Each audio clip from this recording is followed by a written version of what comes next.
We're victims of European terrorism. That's what the Syrian government's chief negotiator is claiming as peace talks fall into disarray in Geneva. Bashar Jafari has been speaking to Euronews about the country's war and its recent elections, boycotted by opposition groups. You recently held parliamentary elections that the opposition views as illegal. It's the opposition that's not legal. All those who say that these elections are not legal, it is they who are illegal. This is the opinion of a part of the opposition, and not all of the opposition. You know that when you are dealing with Saudi Arabia, for example, they seek what? To destroy the Syrian state. They don't seek a solution to the Syrian crisis. As you saw, they're speculating, and they announce they will freeze negotiations. Like children, we have to sweeten them up so they will work and keep to the political process. Many people say that Syria is no longer a master of its decisions because of intervention from Russia, Hezbollah and Iran. Any force, state or authority which helps us fight terrorism in a clear way and with the coordination of the Syrian army and the Syrian government is welcome.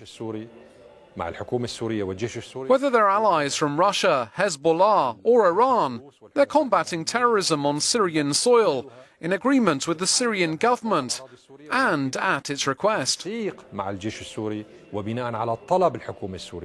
What's Europe's role in solving the Syrian crisis? Today we've a new phenomenon called European terrorism. They claimed before that there was Arab and Islamic terrorism. Today we're the victims of European terrorism, emanating from Brussels, Paris, London, Spain, Germany and Italy.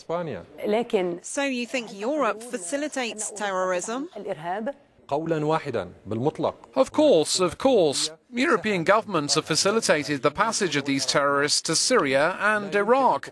It's hard to believe that a terrorist who leaves Paris, London, Brussels or Boston or Australia and arrives in Syria without a visa, without a passport, through dozens of states and the Turkish-Syrian or Jordanian-Syrian border has done so without intelligence services overseeing these operations.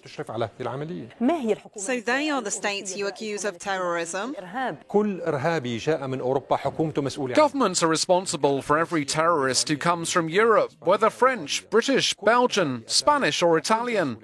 For every terrorist who has come to us, his government is responsible. When the British, French and Australian Prime Ministers threaten to withdraw the nationality of terrorists returning to Europe, what does it mean? It means these governments encourage the terrorists to stay in Syria and not to return to Europe. If these states really wanted to stop the terrorists striking Syria and Iraq, they would have forbidden the flow of these terrorists from their countries.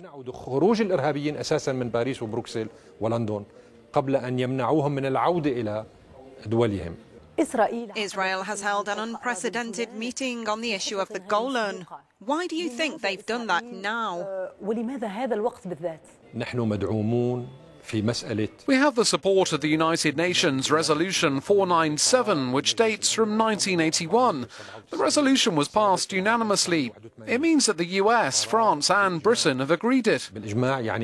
This resolution is extremely important because it categorically prohibits the annexation of the Golan and its occupation.